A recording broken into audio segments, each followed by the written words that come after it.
All right, for you Ram guys, I got a fun video for you today. I got a 2024 Ram 2500 Power Wagon versus a 2024 Ram Rebel 2500. It's gonna be a little bit of a long video. These results might surprise you, so hang tight. Both of these trucks have the 6.4 liter Hemi. Both these trucks are crew cabs. Both these trucks are level 2 packages. Both these trucks have LED projector headlights. Both of these trucks have Goodyear Duratrax tires. Both these trucks have winches. Both these trucks have leather interior.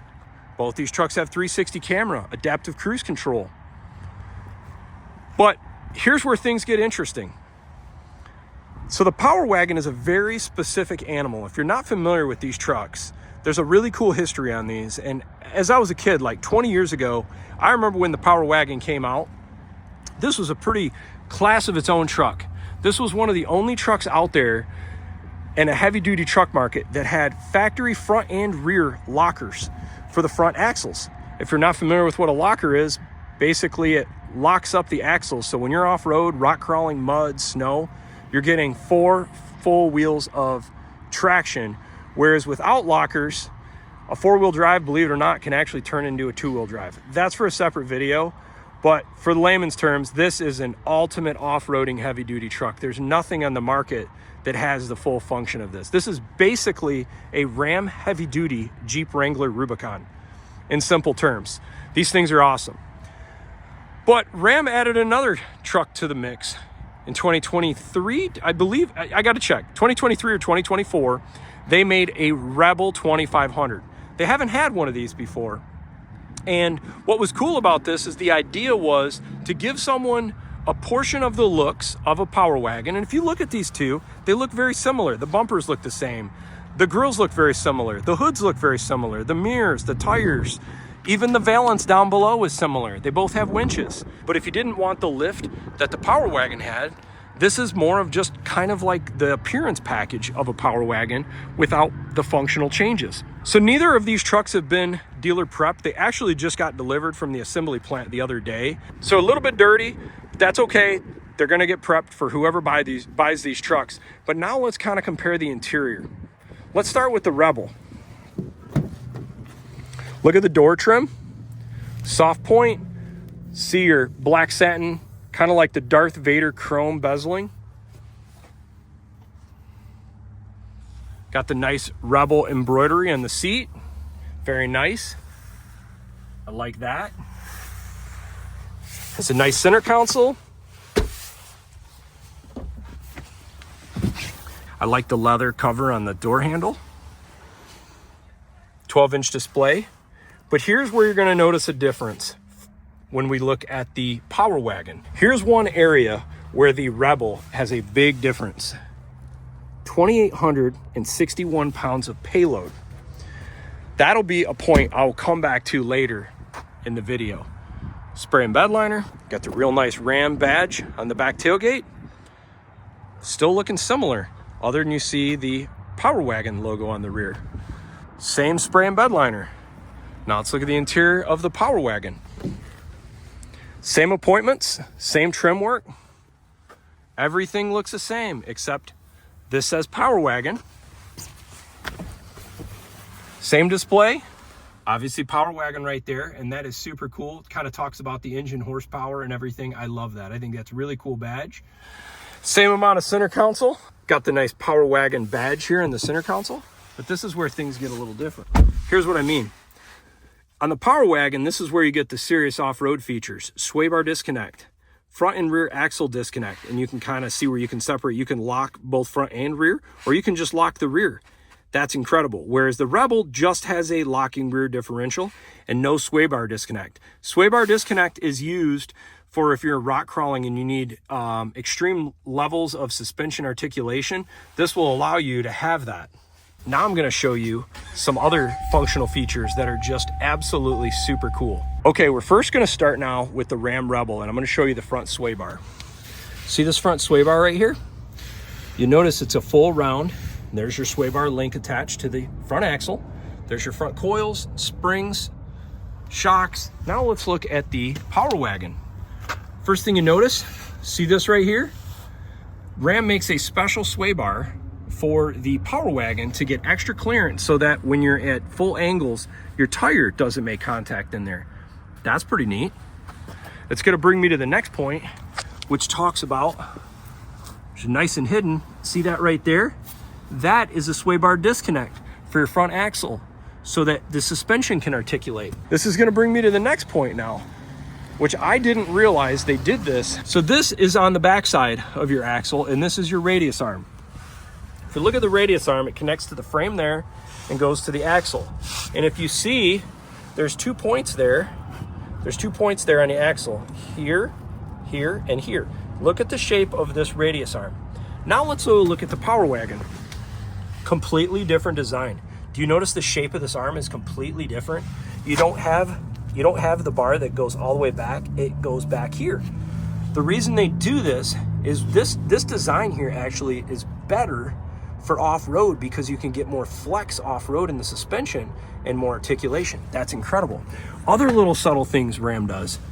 These isolator pads are shaped differently for the Power Wagon so that when you're trying to get full articulation, this holds the springs better.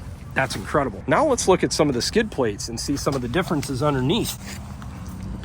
Look at the skid plate here under the transfer case, fuel tank, everywhere. This whole thing is fully protected. Now let's go look at the Rebel and see if it has that same protection. So you got a skid plate there for the transfer case, one for the fuel tank, but you don't have one in the center area. The one for the center area is there specifically so that when you're going through rocks don't get hung up in this area. So I don't know if you can tell the difference right here in this picture, but there is probably about 2 inches of height difference of the Power Wagon being taller than the rear of the Rebel. Might be noticeable. It's definitely noticeable when you look at the mirrors. It's a big difference. There's a good picture of the tire differences. So you get a 285/70/17 with the Power Wagon, and you get a 285/60/20 with the Rebel. 20-inch wheel, 18-inch wheel. You get the same hood scoop. Little bit different grille design, you can see. Got like more of a honeycomb look on the front of the Rebel, and you got more of the vertical bars on the Power Wagon. I just scoured under hood, and I can't find any differences under the hood. So then you ask yourself, why would you buy the Power Wagon? Or why would you buy the Rebel? Now is where it's gonna get really confusing. Let's compare the window stickers. Okay, so we got the 2024 Rebel 2500 and the 2024 Ram 2500 Power Wagon. This is where I'm confused also. $90,000 for a Rebel crew cab with the 6.4 level 2 package, $85,000 for the Power Wagon with the level 2 package. Well, that's kind of interesting. We look at both these window stickers and they both have similar options, but the Power Wagon is actually $5,000 less than the Rebel. But this is a prime example of how you can take a truck with more options and actually make it less expensive than a truck with less options. Here's what I mean. Look at the base price of the Rebel, $69,925. Now look at the base price of a Power Wagon. It's the exact same amount of money. So now this is where I'm shaking my head a little bit and saying, why would I buy a Rebel over a Power Wagon with way more capability? I could save $5,000 by getting this truck. Okay, now that I've went over some of the different comparisons on the truck's capability, now let's do a driver review and a fuel economy comparison. Maybe we will uncover some other changes between the Power Wagon and the Rebel that can help us understand these trucks a little bit more. What's cool about the digital cluster, if you want, you've got a lot of range of adjustability. So this is the digital, or you can go to analog. Me personally, I like the analog look, more traditional, but gonna let this truck warm up for quite a bit before we do our fuel economy loop today. Similar air pressure in the tires, so we should be able to compare ride quality pretty similar there. Now let's look at the dash. Similar covering over the top of the dash. This is all soft touch Harman Kardon radio. Still got the same backup cameras. I like this kind of like Rawlings baseball glove style leather. I'm a fan of the look of that. I think the texture looks super cool. Really good storage in here. Got a USB-A down below. Like with all Rams, they've got such great utilization of space in here. Love it, absolutely phenomenal. And even additional storage back here. USB A and C, very nice. Very similar glove box setup. Same setup here also, so you can put any sort of accessory under the 12 volt. Let's take a look at the technology in here. You got the off-road menus, trailer brake controls, your audio, messages, screen setup. I like the navigation, how it completely covers the display. It reminds me of the Audis. I think that's so cool. Very neat, high-tech looking. We've got the coolant and trans and everything up to operating temperature, so now's a good time to go give it a drive. I'm going to reset my fuel economy.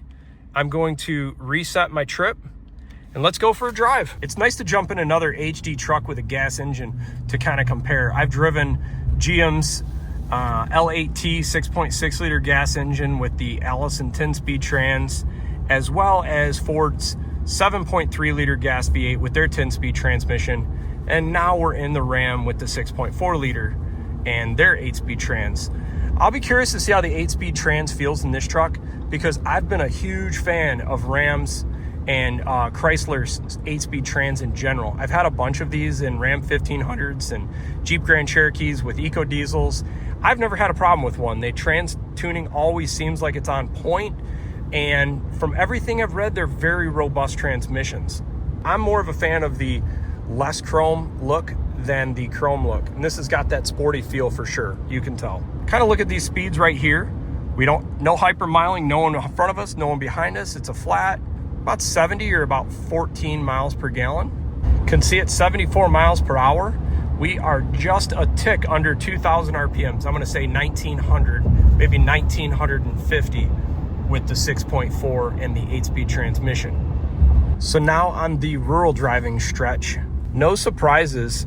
The 8-speed transmission behind the 6.4 liter feels smooth. It's really good. I don't think you'd have any issues there. This engine also has pretty good low end torque, probably because it's a pushrod V8. Truck drives and rides nice. Accelerator, pedal feel, brake feel, steering feel, no weird vibrations. Steering feels nice and tight. The truck tracks well. I love the sport hood. You kind of get that bulge. You get just a little bit in your view, and it looks really good. Here's a nice little stretch, 55 miles per hour. You can see we're averaging right here about 16. Not too bad. No drafting behind us, none in the front. We'll pull back into Dick Scott and see where we finished up with the Rebel for fuel economy. All right, let's see what we got. So there we go, 20.6 miles, 13.5 miles per gallon. Not bad. Okay, got the engine nice and warmed up. Now we're gonna go do our loop, just kind of checking the gauges. We're running 55 PSI in the Power Wagon, a little bit less tire pressure. We'll reset our fuel economy and for a lap, and let's go. Really curious to see how this rides and drives versus the Rebel 2500. So when we look at the interior of this truck versus the Rebel, a lot of similarities. You see the covering, the bezel colors, the trim work, still a satin aluminum look. The covering over the dash is all similar. This one also doesn't have the lane keeping, but the center console setup's the same, steering wheel's the same, gauges are the same, 12-inch display is the same color trim around the vents. You still have the similar amount of tire noise, I believe, as you do with the Rebel. This is running a little bit smaller diameter rim and a little bit taller tire. Showing a little bit different view here, and also notice, look at the RPMs different. We're just over 2,000 RPMs, maybe 2,050. I'd call it 100 RPMs higher than we had with the Rebel. So that 100 RPM difference at 70 mile per hour is the difference in gear ratios between the Power Wagon and the Rebel. So you are gonna rev 100 RPMs or so higher at 70 miles an hour, which is not terrible, but it is a little bit of a difference. Steering feel, pedal feel, brake feel, seat feel, I don't notice anything different in the Rebel versus the Power Wagon. But I would say, first impression, I think this rides a little bit softer than the Rebel. Now we can compare the Rebel 2500 with the air suspension with the gas engine versus the Power Wagon 2500 with the gas engine, but the standard suspension. My impressions are the Power Wagon actually rides a little smoother than the standard Rebel 2500. I'm not sure if it's the 20-inch rims, if it's the 75 PSI in the Rebel versus the 55 PSI. Road noise seems the same. I would say all of the pedal feel, steering feel, all of that feels the same. I don't notice anything different with the engine or transmission. So this is gonna be interesting right here. We're about to go up the same incline with the Power Wagon that we just did with the Rebel 2500. Now, this has a little bit taller drive ratio than the Rebel, so I'm gonna be curious to see. That truck held 7th gear the entire time up this hill. I would assume this will do the exact same thing and maybe do it a little bit easier. So far, no problem. It's not downshifted. That's pretty impressive. I feel like this one did it a little bit easier. You get an eco mode that kicks in under certain throttle inputs, which I think this goes into like a 4-cylinder mode or some sort of cylinder deactivation or something to help with fuel economy. But I do, like, I'll step into the throttle just a skosh and let's see if it kicks out. Yep, there we go, back out. Yeah, there we go, it's back in. So that's kind of a nice feature to have. Kind of just see an average acceleration. It has no issue getting up to speed and staying around 2,000 RPMs. This is the advantage of kind of the old school pushrod V8 technology. This is where you see in that lower RPM range, these engines just build such low end power. I like that more. And that, you know, if you take like some of the more modern V8s that have a dual overhead cam design, they make much better power at the 5,000 to 7,000 RPM range. So if you're into drag racing or high performance, those are a little better for you. For me, I like the more chill nature of the engines that make power more lower RPMs, just because it's more relaxed. And this engine does a pretty good job at that. At these speeds, it's almost the same fuel economy. I don't see any real difference. Just pulled back in. Let's see where we ended up with the Power Wagon. 13.4 miles per gallon. Not bad. Almost identical to the Rebel, within 0.1 mile per gallon. So if you're a true off-roader and you want a heavy-duty truck, to me, this is a no-brainer, because you're getting front and rear lockers, you're getting all the off-road goodies of extra articulation, a lift kit, taller tires, front and rear lockers, sway bar disconnect, more skid plates, and it's $5,000 less expensive than the Rebel. But then someone would say, well, why would you want the Rebel? Well, there's a reason for it. And here's why. Now we're gonna look at the payload of the Power Wagon. 1,369 pounds. You're getting 1,500 pounds more payload with the Rebel 2500 versus the, and I apologize for the wind noise, you're getting 1,500 pounds more payload with the Rebel 2500 versus the Power Wagon 2500. So if you need payload and if you need tow rating, you're gonna go this route for sure, because this has more tow rating and more payload rating. And I'll include those specs here in just a minute to share with you.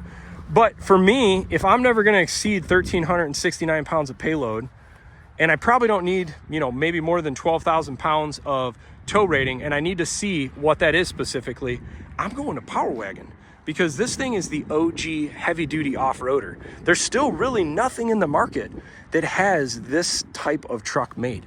GM and Ford have some awesome off-road trucks, but nobody has anything like this. This is a special animal.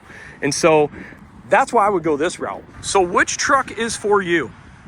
Well, for me, I'm a big fan of the Power Wagon, just because of the nature of what this truck is. It's awesome. There's so much history in this truck. But if you need tow rating, if you need the payload rating, and you don't need all the off-road performance, that's probably the better option. But if I was gonna get a Rebel, I personally would go for a Rebel with the Cummins, because then you can kind of get the looks of the Power Wagon and you get the Cummins. I hope you enjoy this video. Feel free to leave a comment below and tell me what you think about these trucks and which one you'd go with. If you really like the video, feel free to like and subscribe. Have a good day.